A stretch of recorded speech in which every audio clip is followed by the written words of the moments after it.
Memang bersoalan kurban, saya jujur saja selama di Indonesia masih banyak salah pemahaman terhadap kurban. Dan saya pernah berkata, memang Islam kita di Indonesia Islam keturunan. Ya, jadi asal tahu saja. Ya, tapi dari segi belajaran, mohon maaf ya, kita terlalu jauh terhadap pemahaman. Yang saya maksud, kita melaksanakan sesuatu tapi kita sudah belajar, sudah tahu, bukan hanya asal saya dengar, saya lihat, saya bukan sebatas itu, tapi kita punya dasarnya. Dan ini kelemahan kita, di antaranya kurban. Saya pernah mendengar, bukan malah sering mendengar soal kurban dihitungkan beroran. Jadi keluarga suami istri sama 5 anak berarti jumlah 7, wajib sapi. Kalau kurang daripada itu, atau misal suami istri tidak mampu, boleh ini tahun kurban kambing atas nama suami, tahun depan atas nama istrinya. Ini hal keliru sebenarnya. Yang dihitungkan soal kurban beda sama akikah dan beda sama zakat fitrah. Zakat fitrah sama akikah terhitung beroran. Akikah laki-laki 2 kambing, perempuan 1. Kalau tidak mampu boleh. Kalau ada kembar laki sama perempuan berarti 3 kambing. Tapi kalau tidak mampu boleh 1 kambing, tidak masalah. Dan tidak ada istilah sekarang saya kurban tapi nanti sisanya seolah-olah ada hutang sama Allah. Sesuai kemampuan kita. Di antaranya kurban. Kurban hitungannya berkeluarga, bukan beroran. Buktinya Rasulullah SAW dan juga cerita Nabi Ibrahim. Ketika Nabi Ibrahim mau sembelih Nabi Ismail, Allah turunkan apa? Mengganti sembelihan Nabi Ismail dengan ekor kambing dari surga. Berapa ekor kambing? 1. Padahal Nabi Ibrahim punya istri 2 dan anak. Ada istri Siti Hajar dan Sarah. Kemudian anaknya Ismail dan Ishak. Berarti semuanya berapa? 5. Kenapa Allah tidak turunkan 5 ekor kambing? Karena hitungannya memang 1 keluarga. Yang kedua, Rasul sendiri sembelih 2 kambing. Pertama, Bismillah atas nama Muhammad dan keluarga Nabi Muhammad. Padahal kita tahu keluarga Nabi Muhammad SAW termasuk keluarga besar. 11 istri, belum lagi anaknya laki-laki sama perempuan. Ada yang hidup maupun sudah mati, sudah termasuk semua. Yang hidup maupun mati. Yang kedua, Rasul sembelih sembelihan yang kedua atas namaku dan umatku. Umatnya berapa miliar? Cuma 1 ekor kambing. Kenapa Rasulullah SAW berkurban atas nama dirinya dan umatnya? Saya mengambil salah satu di sini tanda sayangnya Rasul kepada umatnya. Jadi saya selalu berkata, orang miskin yang tidak mampu berkurban seharusnya bangga di hari kurban, karena Rasul sudah kurbankan duluan atas nama dia. Jadi terima kasih ya Rasulullah, ingatkan kita. Yang kita tidak mampu, Rasul sudah. Bahkan kalau Rasul sudah kurban atas nama umatnya yang tidak mampu, berarti sudah terkabul. Kita aja belum tahu kabul atau tidak kalau kita berkurban. Tapi kalau Rasul sudah terjamin makbul. Oleh sebab itu hitungan kurban itu adalah 1 keluarga. Misal bapa punya istri, punya anak. Itu kalau mampu sapi silahkan. Mampu 1000 sapi silahkan. Kalau soal kemampuan tidak ada masalah. Tapi kalau soal kewajiban, tidak ada wajib lebih daripada 1 ekor kambing. 1 ekor kambing. Misal, kalau bapa punya istri 4. Misal. Cuman ini misal. Ya. Istrinya 4. Setiap istri anaknya 10. Berarti jumlah berapa?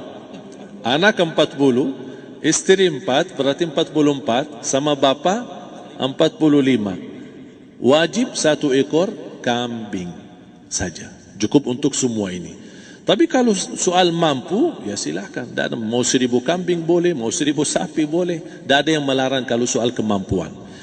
Dan kalau kita mau sembelih, Bismillah atas namaku dan keluarga. Tidak perlu bawa data-data nama keluarga.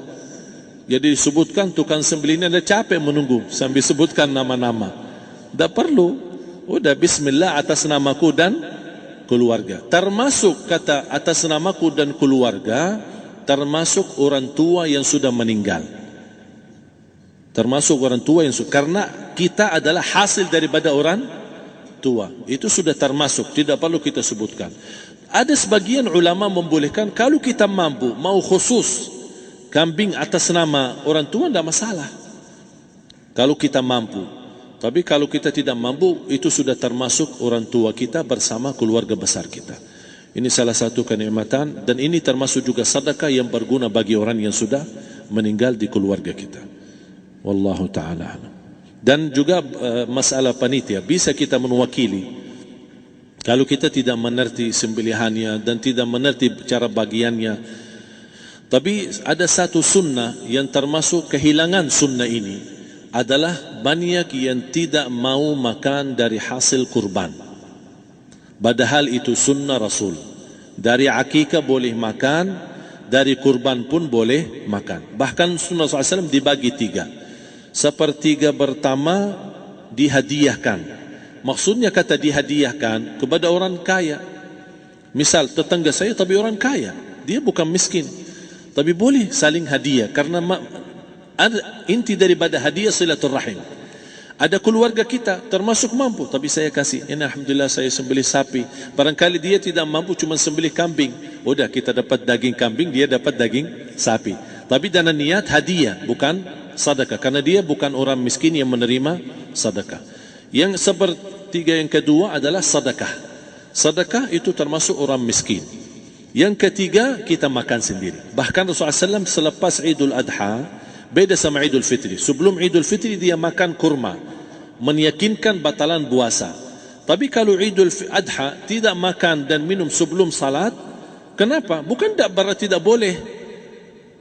Tapi Rasulullah SAW ingin pertama pembukaannya, buka sarapannya atau makan di pagi harinya selepas Idul Adha adalah dari hasil sembelihan kambing itu atau dari kurban. Jadi kita sebagian sedikit. Tapi kalau kita merasa alhamdulillah rezeki saya banyak di rumah, alhamdulillah banyak ada makanan, mau sedekahin semuanya, semua mau sedekahin, tidak masalah. Tapi yang saya maksud, kenapa tidak kita sekali-kali hidupkan sunnah Rasul? Jadi sebagian, walaupun ada sebagian sedikit lah, buat istilahnya sama sedikit porsi nasi atau apa, karena kita berhak sebagai kita kurbankan lillahi ta'ala, kita berhak menikmati kurban ini yang lillahi ta'ala supaya kita mendapatkan keberkahannya, bukan hanya orang lain. Terus yang kedua ada masalah pembayaran. Kalau kita wakili panitia, boleh kita pesan sama panitia, tolong sedikit dari kurban saya minta buat saya makan. Itu tidak masalah, kita boleh minta. Dan boleh kita wakili, tapi kita tolong ingatkan, tidak boleh pembayaran hasil sembelihan itu dari kulitnya. Ini menjadi salah satu persoalan di Indonesia. Banyak tukang sembelih datang, ketika kita tawarkan untuk sembelih ini, berapa pak? Oh tidak apa-apa, kasih aja kulitnya sama kepalanya. Jangan anda setuju, jangan anda terima. Oh maaf, saya tidak bisa. Bapak berapa ongkos sembelihannya? Kita harus sepakat dulu. Tidak, saya ikhlas, tidak apa-apa, seikhlasnya. Tapi yang penting kepalanya sama kulitnya. Itu aja yang saya minta, yang lain tidak apa-apa. Tidak boleh. Tidak boleh. Kenapa? Karena ini kurban. Kata kurban berarti lillahi ta'ala, bukan untuk jual beli. Kalau kita sudah bayar dari bagian kurban, berarti bukan lillahi ta'ala. Harus kita jaga amalan itu. Tapi bagaimana cara jalan keluarnya? Kita harus sepakat, ijab kabul. Sepakat dulu, Pak, saya udah begini, saya kasih untuk sembelihan 50.000. Bapak setuju? Ya udah setuju. Selesai kan? Sudah sembelih, sudah potong, sudah semua. Lepas ini semua kita kasih ongkos 50.000 ongkos sembelihannya. Habis itu, Pak, kulitnya sama kepala hadiah buat Bapak. Itu dah apa-apa, dah masalah. Tapi bukan untuk bayar sembelihan. Faham maksud saya? Harus dibedakan supaya jangan sampai amalan kita kurban habis biaya, habis ini malah tidak diterima karena sudah kita bayar sebagian daripada kurban. Saya silahkan bayar apa yang kita sepakati, mau hadiahkan kepada dia karena kita tidak bisa guna. Buat apa yang kita mau gunain kulitnya? Tidak bisa. Tapi mereka, buat mereka lebih berguna, oleh karena itu kita bisa hadiahkan untuk mereka. Bahkan kita bisa juga kasih daging untuk mereka bisa menikmati sebagai sedekah. Wallahu taala.